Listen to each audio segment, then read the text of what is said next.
காயத்ரி முழுசா குணமாயிடுவான்னு தான் நாங்களே இந்த ஊருக்கு வந்தோம். ஆனா வர வழியில் இந்த மாதிரி ஒரு பிரச்சனை நடக்கும்னு நான் கொஞ்சம் கூட எதிர்பார்க்கல. எனக்கு இப்ப ஏன்டா இங்க வந்தோம் நான் போச்சு வைத்தியரே. சூர்யா, என்ன சூர்யா இப்படி பேசுறீங்க? இதெல்லாம் சின்ன விஷயம். வைத்தியர் தான் சொல்றாருல, காயத்ரி கண் முழிச்சிடுவாங்க, அதுக்கப்புறம் வைத்தியத்தை ஆரம்பிச்சிடலாம். இதுக்கு எதுக்கு மனசு சோர்ந்து போய்? இல்ல வீரா, என் கையை விட்டு ஒண்ணு ஒன்னா போயிட்டு இருக்கோன்னு எனக்கு ரொம்பவே தோணிக்கிட்டு இருக்கு. ரொம்ப பயமா இருக்குடா. வாழ்க்கையில ஏதாவது சாதிச்சிருவேன்னு ரொம்ப நம்பிக்கையோட இருந்தேன். ஆனா இப்ப பாரு, இங்க வந்து இப்படி நின்னுகிட்டு இருக்கேன். என் அடி மனசு மட்டும் இதை நல்லா சொல்லிக்கிட்டே இருக்கு, நான் தோத்துருவேன்னு. சூர்யா, தயவு செஞ்சு இந்த மாதிரி எல்லாம் பேசாதீங்க சூர்யா. காயத்ரிக்கு வந்திருக்கிறது சின்ன பிரச்சனை, நிச்சயமா அதை சரி பண்ண முடியும். இந்த வைத்தியர் மேல எனக்கு இருக்கிற நம்பிக்கை எப்பேற்பட்டதுன்னு உங்களுக்கு வார்த்தையால என்னால சொல்லி புரிய வைக்க முடியாது. ஆனா என் மேல உங்களுக்கு நம்பிக்கை இருந்தா இனிமே தயவு செஞ்சு இந்த விஷயத்தை பத்தி பேசாதீங்க. எனக்காக கொஞ்சம் அமைதியா இருங்க. காயத்ரி கண்டிப்பா நாளைக்கு காலையில கண்முழிச்சிருவாங்க. உடனே வைத்தியர் அவங்களுக்கு என்ன மருந்து கொடுக்கணுமோ அது கொடுக்க ஆரம்பிச்சிருவாரு. அவர் சொன்ன மாதிரி இன்னும் 10 நாள்ல காயத்ரி முழுசா குணமாயி எந்திரிச்சு உங்களை பார்த்து சிரிக்கலனா என் பேரு வீரா இல்ல. உனக்கு நான் எப்படி நன்றி சொல்றதுன்னே தெரியல வீரா. ஆனா நீ வைத்தியத்தை பத்தி இவ்வளவு எடுத்து சொல்ற பாரு. உனக்காகவாவது நான் காயத்ரிய கட்டாயம் குணப்படுத்தி காட்டுறேன். யாருக்காகவும் இல்லை வைத்தியரே, காயத்ரி சீக்கிரமா குணமாகணும். நான் ஏற்கனவே உங்ககிட்ட சொல்லியிருக்கேன், காயத்ரி என் பொண்ணு மாதிரின்னு. நம்ம பொண்ணுக்கு ஒரு பிரச்சனை வந்தா அதை நம்ம தானே சரி பண்ணணும். உண்மைதான் ராமையா, நான் ஒரு முடிவு பண்ணிட்டேன். காயத்ரி பரிபூர்ணமா குணமாகி எந்திரிச்சு போறது என்னோட பொறுப்பு. ரொம்ப நன்றி சூர்யா, நீ எதுக்கும் கவலைப்படாத, தைரியமா இரு, நம்பிக்கையோட இரு, நான் இருக்கேன். சரி.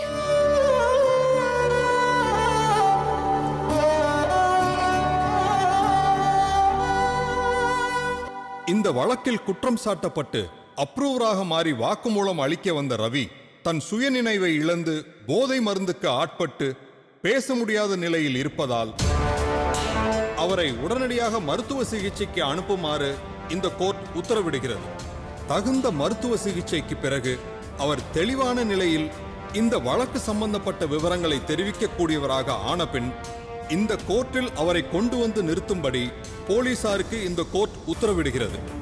அதுவரை தேதி குறிப்பிடாமல் இந்த வழக்கு ஒத்திவைக்கப்படுகிறது.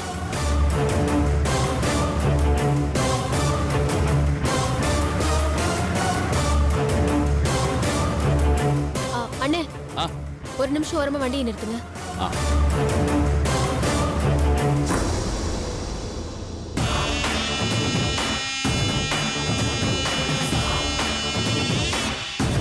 Ranjith. Hello. Very good Ranjith. நான் என்ன நினைச்சேனோ அதை கரெக்டா பண்ணிருக்கேன். உனக்கு எப்படி நன்றி சொல்றதுனே தெரியல. நன்றியத்தான் பணமா கொடுத்து சொல்லிட்டீங்களே, இதுக்கு மேல என்ன பண்ண முடியும்? அப்படியெல்லாம் இல்ல ரஞ்சித். அன்னைக்கு நீங்க ஜெயிலுக்கு போய் அவனை பார்த்துட்டு வர முடியுமான்னு உங்களை கேட்டப்போ முதல்ல முடியாதுன்னு சொன்னீங்க. கட்டாயப்படுத்தி நான் தான் உங்களை அனுப்பி வச்சேன். அப்ப கூட நான் எதுக்காக சொல்றேன்னு நீங்க கேட்டதுக்கு நான் பதில் சொல்லவே இல்லைல்ல. எனக்காக ஒரு வாட்டி பார்த்துட்டு வாங்கன்னு நான் சொன்னேன். அது ஏன்னு தெரியுமா? ரவியை பத்தி தெரிஞ்சுக்கிறப்பவே அவனோட ஃப்ரெண்ட்ஸ் எல்லார பத்தியும் நான் விசாரிச்சு தெரிஞ்சுக்கிட்டேன். நீங்க என்ன ஜெயிலுக்கு போகணும்னு சொன்னப்பவும் சரி, கோர்ட்டுக்கு சரக்கு எடுத்துட்டு வர முடியுமான்னு அவன் கேட்டப்பவும் சரி, அவன் கேட்ட சரக்கை நீங்க கட்டாயமா கொண்டு போய் கொடுன்னு சொன்னப்பவும் சரி, நீங்க எதுக்காக இதெல்லாம் சொன்னீங்கன்னு சத்தியமா புரியல. எல்லாம் எல்லாருக்கும் புரியணும்னு அவசியம் இல்லையே. ஆனா நாம சொன்னது சரியா நடக்குதா, அதுதான் மேட்டர். எனிவேஸ், நீங்க செஞ்சது ரொம்ப ரொம்ப பெரிய ஹெல்ப். ஒரு 10-15 நாள் போதை மருந்தையே தொடாம இருந்தவனுக்கு செம்மையா ஒரு டோஸ் ஏத்தி விட்டீங்க பாருங்க. அதுலதான் அவன் மயங்கி விழுந்திருக்கான். ஆனா ரவி யூஸ் பண்ற அந்த சரக்கு உங்களுக்கு எங்க இருந்து கிடைச்சது? அதைத்தான் என்னால் நம்பவே முடியல. அதெல்லாம் உங்களுக்கு தேவையில்லை. நான் ஒரு அசைன்மெண்ட் கொடுத்தேன், அதை நீங்க கரெக்டா செஞ்சு முடிச்சிட்டீங்க. உங்களுக்கு சேர வேண்டிய பணத்தையும் நான் கொடுத்துட்டேன். ஓகேவா? இந்த இடத்தோட நம்மளோட இந்த பிசினஸ் கான்ட்ராக்ட் முடிஞ்சது. இன்னொரு தடவை உங்க உதவி எனக்கு தேவைப்பட்டுச்சுன்னா நானே உங்களுக்கு கால் பண்றேன். சும்மாலாம் ஒண்ணும் இல்ல.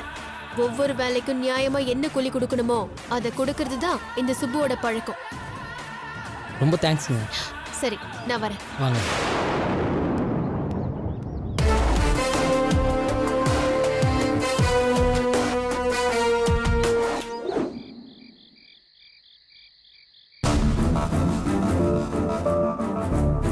வனிதா, வனிதா,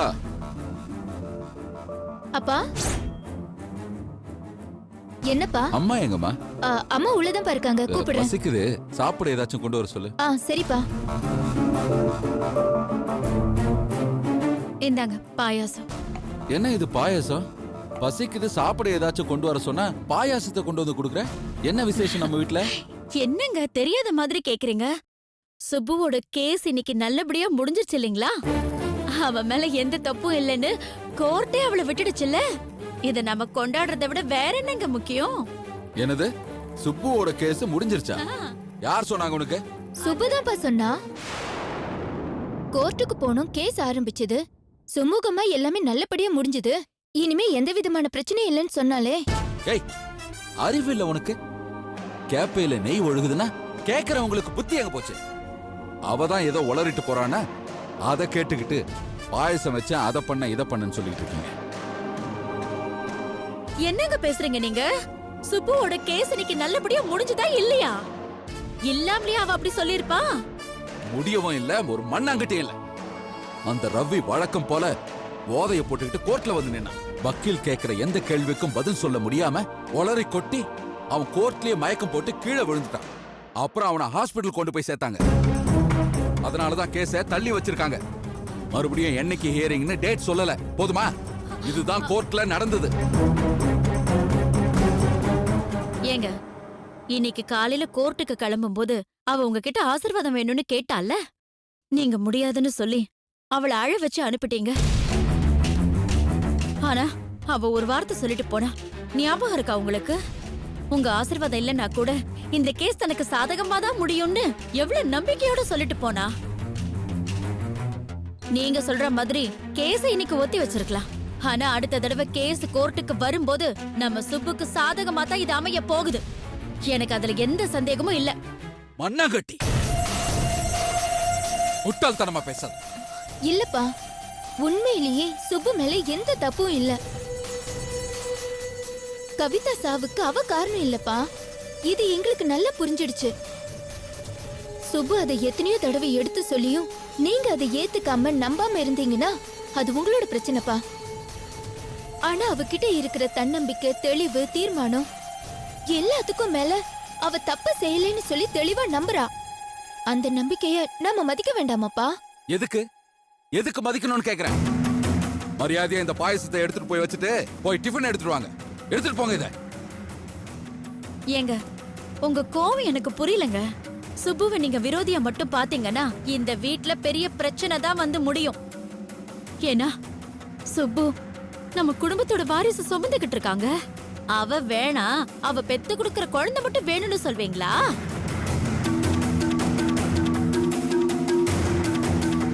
நீங்க இல்லங்க, உங்க பிள்ளைக்கும் சேர்த்து தான் நான் இதை கேக்குறேன். காயத்ரிக்கு உதவி பண்ணதான் சுப்பு இங்க வந்திருக்காங்கிறது உண்மைதான். அது முடிஞ்சதும் அவ வெளியில போயிடுவாங்கிறதும் உண்மைதான்.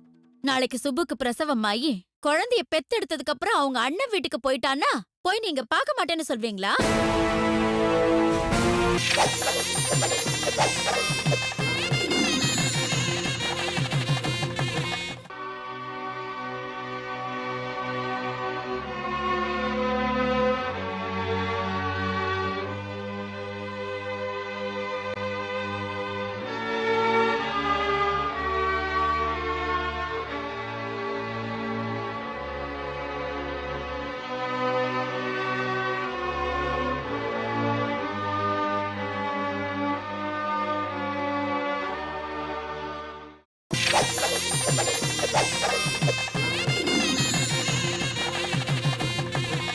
சுப்புவே வேணான்னு சொன்னதுக்கு அப்புறம் அவ குழந்தை எனக்கு எதுக்குன்னு உங்க புள்ள கூட சொல்லிடுவானா? என்னங்க பைத்தியக்காரத்தனமா பேசிட்டு இருக்கீங்க? ஏய், இப்ப எதுக்கு இந்த தேவையில்லாத பேச்செல்லாம்? நான் எனக்கு பசிக்குது, டிஃபன் எடுத்து வைங்கன்னு சொன்னேன். ஆமா, அதை விட்டுட்டு இப்ப நீ எதுக்கு அவளுக்கு தேவையில்லாம வக்காலத்து வாங்கி பேசிட்டு இருக்க? கேஸ் மறுபடியும் கோர்ட்டுக்கு வரட்டும், அப்ப தெரியும் அவ எங்க போக போறா, என்ன ஆக போறான்னு. அது வரைக்கும் இந்த வீட்டுல அவ பேச்ச யாருமே எடுக்க கூடாது. வாங்க போய் டிஃபன் எடுத்துட்டு வாங்க. நீ வாடி.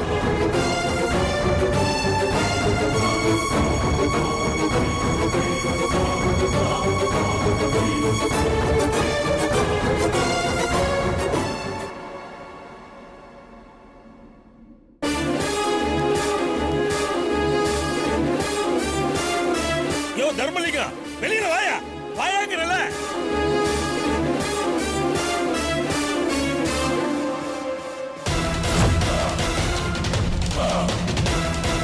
வாயாங்கிறல. என்னையா ஏயா இப்படி பழி வாங்குற? நாங்க அப்படி என்னையா பாவம் பண்ணோம்?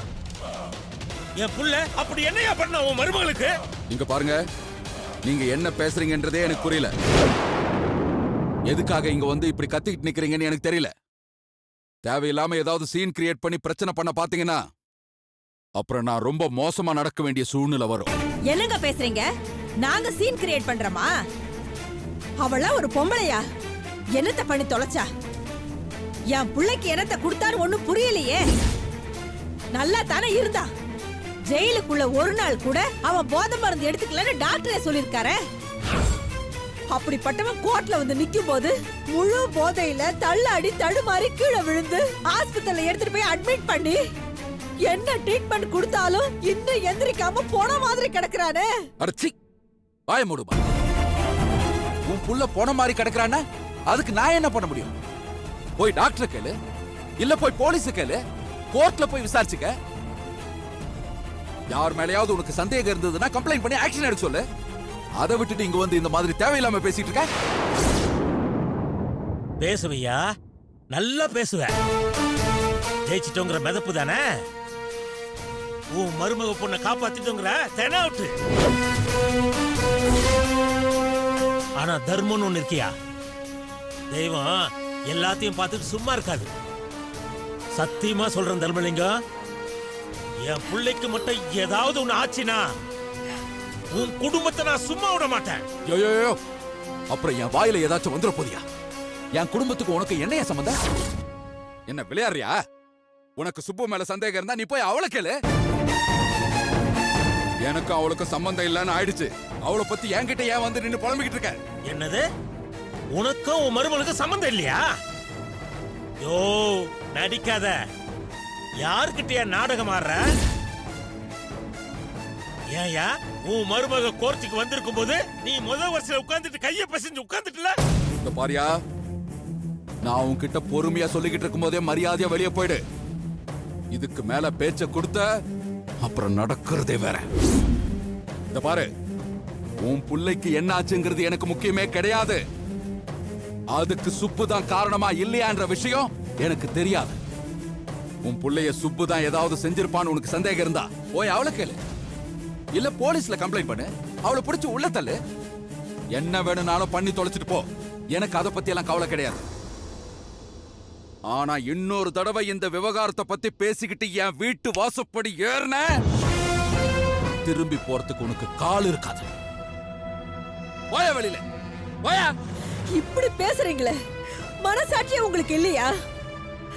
தெய்வம்னு ஒண்ணு இருந்தா சத்தியமா சொல்றேன், உங்களை எல்லாம் சும்மா விடாது. என் புள்ள பாவம் ஐயா.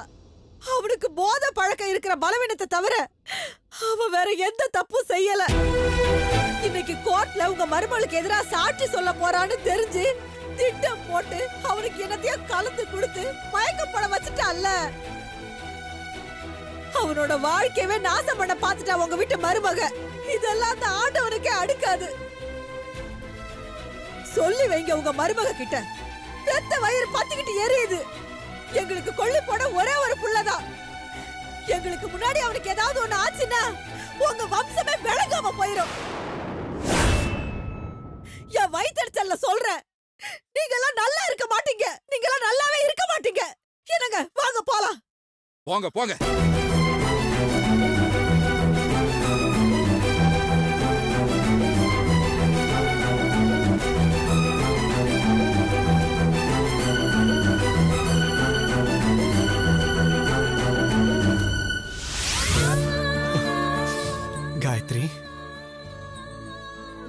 நான் பேச போறது கேக்குமான்னு எனக்கு தெரியல. நான் சொல்ல போறதெல்லாம் உனக்கு புரியுமான்னு எனக்கு தெரியல. ஆனா இந்த விஷயம்லாம் நான் உன்கிட்ட சொல்லியே ஆகணும்மா. எனக்கு என்னன்னு தெரியல. கொஞ்ச நாளாவே நமக்கு பிரச்சனைக்கு மேல பிரச்சனை சுத்தி வந்துகிட்டு இருக்கோம்னு எனக்கு தோணுது. நம்ம அதையும் கடந்து வந்துகிட்டு இருக்கோம். பட் இந்த வயசுல உனக்கும் எனக்கும் எதுக்குமா இவ்வளவு பிரச்சனை வருது? நம்மளோட தப்பு பண்றவங்க இந்த உலகத்துல எவ்வளவோ பேர் இருக்காங்க. அவங்க எல்லாம் சந்தோஷமாவும் இருக்காங்க. ஏன் சுப்பு எடுத்துக்க, அவங்க அண்ணன் எடுத்துக்க, நம்ம 2 பேரையும் எப்படி எல்லாம் கஷ்டப்படுத்தினாங்க. நம்மள கொலை பண்ண பார்த்தாங்க, கடத்தவும் முயற்சி பண்ணாங்க, என்னென்னமோ ட்ரை பண்ணாங்க. அவங்க எல்லாம் நல்லா தானே இருக்காங்க. ஆனா இப்ப பாரு, சுப்புவ கேட்டா அவ மாறிட்டேன்றா. உன் மேல அவ அன்பு வச்சிருக்கேன்றா. உனக்கு அவ தப்பு பண்ணதுக்கு பிராயச்சித்தமாதான் உனக்கு இப்ப அவ ஹெல்ப் பண்ண வந்திருக்கேன்றா. இதெல்லாத்தையும் அனுமதிச்சு நானும் அவளை இப்ப வீட்டுக்குள்ள சேர்த்துட்டு இருக்கேன். ஆனா ஏம்மா உனக்கும் எனக்கும் இவ்வளவு பிரச்சனைகள்? நம்ம மட்டும் ஏன் சந்தோஷமாவே இருக்க முடியல? ஒருவேளை உலகத்துல எல்லாருக்கும் பிரச்சனை வந்துச்சுன்னா இப்படித்தான் புலம்புவாங்கன்னு நினைக்கிறேன். ஆனா காயத்ரி, ஒண்ணு மட்டும் சொல்றேன், உன்னை நான் இந்த நிலைமையில அப்படியே விட்டுற மாட்டேன். இங்க பாரு, நீ இங்க குணமானாலும் சரி, சென்னையில குணமானாலும் சரி, இல்ல உன்னை வெளிநாட்டுக்கே கூட்டிட்டு போய் குணப்படுத்த முடியும்னு சொன்னாலும் ஓகேமா. உன்னை நான் எந்த ஊருக்கும் எந்த வெளிநாடுக்கும் கூட்டிட்டு போக தயாரா இருக்கேன். எவ்வளவு காசு செலவானாலும் பரவாயில்ல காயத்ரி, உனக்காக நான் என்ன வேணாலும் பண்ணுவேன். எனக்கு இருக்கிற ஒரே ஆசை என்னன்னு தெரியுமா? உன்னை சந்தோஷமா வச்சுக்கணும். உன்னை காலம் பூரா கண் கலகாம பாத்துக்கணும். உன்னை நான் சந்தோஷமா வச்சுப்பேன் காயத்ரி, உன்னை நான் சந்தோஷமா வச்சுப்பேன். என்ன உன் கரு கலைஞ்சதுனால தானே இன்னைக்கு நீ இந்த நிலைமைக்கு ஆளாயிருக்க. கவலைப்படாத காயத்ரி, நமக்கு இன்னொரு ஒரு குழந்தை பிறக்கும். நம்ம 2 பேரும் சந்தோஷமா வாழுவோம் காயத்ரி. இந்த உலகத்துக்கே நம்ம ப்ரூவ் பண்ணுவோம் இவ்வளவு கஷ்டத்தை தாண்டி நம்ம சந்தோஷமா வாழறோம்னு. ஆஃப்டர் ஆல் வாழ்க்கைன்றது பிரச்சனைகளை எல்லாத்தையும் தாண்டி வருது தானே. ஒன்னாலையும் என்னாலையும் முடியும் காயத்ரி. நம்ம எல்லாத்தையும் கடந்து வந்து நம்ம சந்தோஷமா வாழ்ந்து காமிப்போம்மா. இத பாரு, நான் பேசுறதெல்லாம் நீ கேட்கணும், நீ கேட்டே ஆகணும். என்ன அம்மா காயத்ரி, இதோ பாரு, நீ இப்ப கண் முழிச்சுக்கணும். நீ வேற, உன் உடம்பு வேறன்னு உனக்கு நீ உணரணும். இதோ பாருமா, நீ கண் முழிச்சாதாமா வைத்தியர் வைத்தியத்தை ஆரம்பிப்பாரு. அப்பதாமா நீ குணமாவ. 10 நாள்ல உன்னை குணப்படுத்திடுவேன்னு அந்த வைத்தியர் சொல்லியிருக்காருமா. ப்ளீஸ் எப்படியாவது கோஆபரேட் பண்ணு. இந்த 10 நாள் கழிச்சு உன் வாயிலேருந்து வர முதல் வார்த்தைக்காக நான் வெயிட் பண்றேன். ப்ளீஸ் காயத்ரி, காயத்ரி, நான் சொல்றது உனக்கு கேக்குதா? காயத்ரி, நான் சொல்றது உனக்கு கேக்குதாமா? காயத்ரி,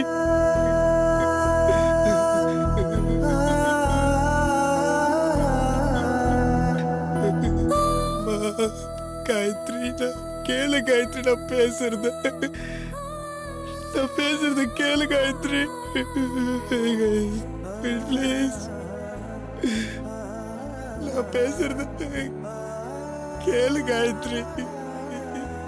கண்ணை பிடிச்சுக்கோமா, கண்ணை திறந்து என்ன பாரு காயத்ரி, சூர்யாவை பாரு காயத்ரி,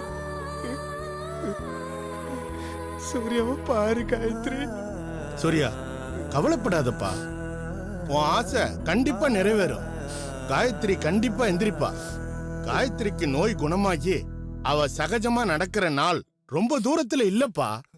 இத பாரு, இத நான் உனக்கு கொடுக்கிற வாக்காவே நினைச்சுக்க. அழாதப்பா சூர்யா, தைரியமா இரு, எல்லாம் நல்லபடியா நடக்கும்பா. நன்றி வைத்தியரே, சூர்யா, ரொம்ப நன்றி. என் காயத்ரி எனக்கு பழையபடி திருப்பி கொடுத்துருக்க வைத்திரு. எனக்கு அது ஒண்ணே போதும். காலம் பூரா அவங்கள மறக்க மாட்டேன் வைத்திரு, மறக்க மாட்டேன். ஒன்னும் கவலைப்படாதப்பா, நான் சொல்றேன்ல, தைரியமா இரு. எல்லாம் நல்லபடியா நடக்கும்பா, ஆண்டவன் இருக்கான்.